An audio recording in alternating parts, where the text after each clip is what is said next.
നമസ്തേ സ്വാമിജി. നമസ്തേ. സ്വാമിജി, ഈശാവാസ്യ ഉപനിഷത്തിന് അതായത് ഈശാവാസ്യമിതം സർവം മന്ത്രം ഉണ്ടല്ലോ, അപ്പം അതിൻ്റെ ഒരു തത്വം. അതേസമയം ഭഗവത്ഗീതയിൽ പറയണു ഭഗവാൻ സർവ്വ ജീവജാലങ്ങളിലും ഞാൻ വസിക്കുന്നുണ്ട്, അവരുടെ ഹൃദയത്തിൽ ഞാൻ വസിക്കുന്നുണ്ടെന്ന് പറയുന്നു. അങ്ങനെ പറയുമ്പോഴും ബ്രഹ്മലോകത്ത് ബ്രഹ്മാവ്, വൈകുണ്ഠത്തിൽ മഹാവിഷ്ണു, പരമശിവൻ കൈലാസത്തിൽ, അതിലൊരു എന്തുകൊണ്ടാണ് സ്വാമിജി അങ്ങനെ വരുന്നത്? അതിലെന്തോ ഒരു വൈരുദ്ധ്യത ഉണ്ടോ? വൈരുദ്ധ്യമില്ല. കാരണം ഈശാവാസ്യമിതം സർവം യത് കിഞ്ച ജഗത്യാം ജഗത് തേന ത്യക്തേന ഭുഞ്ജീതാഹ മാ ഗൃധ കസ്യ സിദ്ധനം എന്നുള്ള ഈശാവാസ്യ ഉപനിഷത്ത് ശുക്ല യജുർവേദത്തിൻ്റെ 40ാമത്തെ സംഹിതയുടെ 40ാമത്തെ അധ്യായമാണ്. അവിടെ ഈ പ്രപഞ്ചമഖിലവും ജഗത്യാം ജഗത്, ചലനാത്മകമായ എന്തുണ്ടോ അതൊക്കെ, എല്ലാം ആത്യന്തികമായ സത്യം ഒന്നാണെന്ന ബോധത്താൽ ആവരണം ചെയ്യപ്പെടേണ്ടതാണ്. വാസ്യം ആച്ഛാദനീയം. അപ്പോൾ വൈവിധ്യങ്ങളെല്ലാം പോയി വൈവിധ്യങ്ങളുടെ മുഴുവൻ അന്തർധാരയായി നിലകൊള്ളുന്ന സത്യം ഏകമാണ്, അദ്വിതീയമാണ്, ആത്യന്തികമായ ഉണ്മയാണ്. ഈ തിരിച്ചറിവാണത്. ഇത് തന്നെയാണ് ഭഗവാൻ തൻ്റെ ഗീതോപദേശത്തിൽ വിവിധ സ്ഥലങ്ങളിൽ പറഞ്ഞിട്ടുള്ളത്. ഈശ്വര സർവഭൂതാനാം ഹൃദയർജുന തിഷ്ഠതി ഇത്യാദിയൊക്കെ നമുക്ക് കാണാം.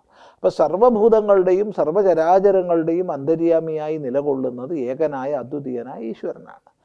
അപ്പോൾ ഈ കാണാകുന്നത് മുഴുവൻ ഈശ്വരൻ്റെ ചമൽക്കാരമാണ്. ഈ കാണാകുന്നത് മുഴുവൻ ഈശ്വരൻ്റെ വിഭൂതിയാണ്. ഒരു വ്യത്യാസമില്ല, ഏകമാണ്, അദ്വയമാണ്. ഇത് വേദാന്തത്തിൻ്റെ പരമമായ ദർശനമാണ്. ആ പരമമായ ദർശനത്തിലേക്ക് നമ്മൾ ഏകമാണ്, അദ്വിതീയമാണ്, ജന്മമരണരഹിതമാണ് സത്യം എന്നുള്ള പരമമായ ദർശന തലത്തിലേക്ക് എത്തിച്ചേരാൻ അനേക ലക്ഷം പേരിൽ ഒരാൾക്കേ സാധിക്കൂ. കാരണം സിദ്ധാന്തം പ്രസംഗിച്ചതുകൊണ്ട് കാര്യമില്ല, നമ്മൾ പ്രായോഗികമായി ലോകബദ്ധരായി വിഷയബദ്ധരായി ജീവിക്കുകയാണ്. അങ്ങനെ വരുമ്പോൾ അവർക്ക് വിചാര സാമർഥ്യം വേണം, സൂക്ഷ്മ വിചാരത്തിലേക്ക് പ്രവേശിക്കാനുള്ള സാധ്യത വേണം. ഈ സൂക്ഷ്മ വിചാരത്തിലേക്ക് പ്രവേശിക്കാനുള്ള സാധ്യത ഉണ്ടാവണമെങ്കിലോ അനിവാര്യമാണ് ചിത്തശുദ്ധി, ഏകാഗ്രത. അപ്പോൾ എങ്ങനെ ചിത്തശുദ്ധിയും ഏകാഗ്രതയും നേടാം? അവിടെയാണ് വ്യത്യസ്ത ഉപാസനകൾ വരുന്നത്. ആ ഉപാസനകളിലേക്ക് പോലും പ്രവേശിക്കണമെങ്കിൽ എന്ത് മാർഗം? അവിടെയാണ് കർമാചരണ പദ്ധതി വരുന്നത്. ഇങ്ങനെ ക്രമികമായൊരു പദ്ധതി വേദം മുന്നോട്ട് വയ്ക്കുന്നുണ്ട്. കർമ്മങ്ങളുടെ ഉപാസനകളിലൂടെ പരമമായ സത്യദർശനത്തിനുള്ള അധികാരപ്രാപ്തി, അങ്ങനെ മുന്നോട്ട് പോവുകയാണ്. അതിൽ ഈ ഉപാസനകളുടെയും കർമ്മങ്ങളുടെയും തലത്തിലാണ് വ്യത്യസ്ത ദേവതകളും മറ്റും വരുന്നത്. അപ്പം അവിടെ ലോകമുണ്ടെന്ന് പറയുമ്പോൾ ഈശ്വരൻ, ജഗത്ത്, ജീവൻ, ഈ മൂന്നുമുണ്ട്. ആത്യന്തികമായ തലത്തിൽ ഈശ്വരനും ജഗത്തും ജീവനും വിഭിന്നങ്ങളല്ല. കാരണം ഈശാവാസ്യം ഇതം സർവം എന്നുള്ള ആ ഒരു തലത്തിൽ എല്ലാം ഈശ്വരനാണ്. ഈശ്വര ഭിന്നമായിട്ടൊന്നില്ല, ആത്മഭിന്നമായിട്ടൊന്നില്ല, പരമാത്മ ഭിന്നമായിട്ടൊന്നില്ല. പക്ഷേ നേരത്തെ പറഞ്ഞ രണ്ടാം തലത്തിൽ ഈശ്വരൻ, ജീവൻ, ജഗത്ത് എന്നിവയൊക്കെ ഉണ്ട്.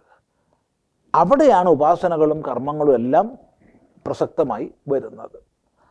അപ്പം അവിടെ ഈ കർമ്മോപാസനാ പദ്ധതിയുടെ തലത്തിലേക്ക് നമ്മൾ വരുമ്പോൾ അവിടെ ദേവതകളുണ്ട്. ദേവതകളിൽ സാത്വിക, രാജസിക, താമസിക ഗുണഭേദങ്ങളുണ്ട്. അപ്പം ദേവതകളെക്കുറിച്ച് പറയുമ്പോൾ ബ്രഹ്മാദേവാനാം പ്രഥമ സംബഭൂവ തുടങ്ങി ബ്രഹ്മാവ് മുതൽക്ക് ഇങ്ങോട്ടുള്ള വ്യത്യസ്ത ദേവതകളാണ്. അപ്പോൾ ആ ദേവതകൾക്കൊക്കെ തന്നെ രൂപസങ്കല്പം, നാമസങ്കല്പം, സ്ഥാനസങ്കല്പം ഒക്കെ ഉണ്ട്. അപ്പോൾ ആത്യന്തികമായ വേദാന്തത്തിൻ്റെ കാഴ്ചപ്പാടിൽ അവ അപ്രസക്തങ്ങളായിരിക്കാം. പക്ഷേ വ്യാവഹാരിക തലത്തിൽ, ഉപാസനയുടെ തലത്തിൽ അതൊക്കെ പ്രസക്തങ്ങളാണ്. ഇതാണ് ഈ തലഭേദം എന്നുള്ളത്. അപ്പം അങ്ങനെ വരുമ്പോൾ വിഷ്ണുവെ നമ്മൾ സങ്കല്പിച്ചു. എവിടെ സങ്കല്പിച്ചു? വൈകുണ്ഠത്തിൽ വസിക്കുന്നത് സങ്കല്പിച്ചു. എന്താണ് വൈകുണ്ഠം? വിഗതമായ കുണ്ഠിതങ്ങളോട് കൂടിയത്, എല്ലാ ദുഃഖങ്ങളുടെയും ഇല്ലായ്മയാകുന്ന ആനന്ദത്തിൻ്റെ മേഖലയാണ് വൈകുണ്ഠം. അപ്പോൾ എന്താണ് വൈകുണ്ഠം എന്നുള്ള വിചാരം വിഷ്ണുവിലേക്ക് നമ്മളെ കൂടുതൽ അടുപ്പിക്കും. അല്ലെങ്കിൽ ശിവനെ പറഞ്ഞു, ശിവനപ്പോൾ ഉടനെ കൈലാസമുണ്ട്. എന്താ കൈലാസം? കില ആസം, ഇതായിരുന്നു എൻ്റെ സ്വരൂപം. ആസം എന്ന് പറഞ്ഞാൽ ഞാൻ ആയിരുന്നു. എന്ത്? കില, പോൽ, ഇതായിരുന്നു ഞാൻ. ഇതായിരുന്നു പോൽ ഞാൻ, ഇതായിരുന്നു പോൽ ഞാൻ. അതിൻ്റെ ഭാവമാണ് കൈലാസം. ആ കൈലാസമാണ് ശിവസ്വരൂപം. ഇങ്ങനെ ബ്രഹ്മലോകം ബൃഹത് കരോതി സർവമിതി ബ്രഹ്മ, എല്ലാത്തിനെയും ബൃഹത്താക്കി തീർക്കുന്നവനാണ് ബ്രഹ്മ. അപ്പം ഇങ്ങനെ നമ്മൾ ചിന്തിച്ചു കഴിഞ്ഞാൽ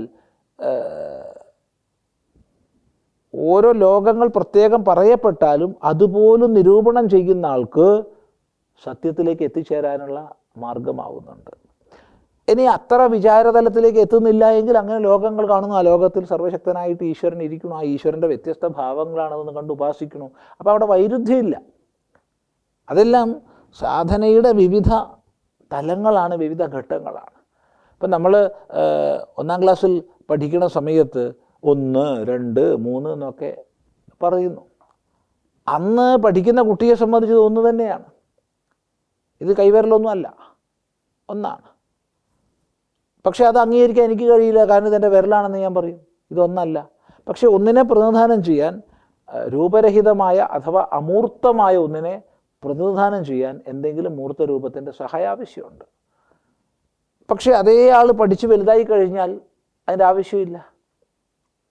ഈ രണ്ട് തലങ്ങളും വിരുദ്ധങ്ങളല്ല. അപ്പോൾ ഉപാസകാനാം കാര്യാർത്ഥ ബ്രഹ്മണോ രൂപകൽപ്പന എന്നുള്ള ന്യായത്തിനനുസരിച്ച് ഉപാസകന്മാരുടെ കാര്യത്തിനായിക്കൊണ്ട് ബ്രഹ്മത്തിൽ രൂപകൽപ്പന വരുന്നു. രൂപകൽപ്പന വരുമ്പോൾ നാമകൽപ്പന വരും, നാമരൂപങ്ങൾ വരുമ്പോൾ സ്ഥാനകൽപ്പന വരും. അതൊക്കെ കൽപ്പനയാണ്. അതുകൊണ്ടാണ് നമ്മൾ ദേവതാ സങ്കല്പം എന്നാ പറയുക. ദേവതകളെക്കുറിച്ച് സമ്യക്കായി കൽപ്പിക്കപ്പെട്ടതാ. അതുകൊണ്ടാണ് ഈ കൈലാസം തീർച്ചയായിട്ടും വൈകുണ്ഠം ഒക്കെ ഉണ്ടാവുക. അതിലൂടെ നമുക്ക് ഉയരാം.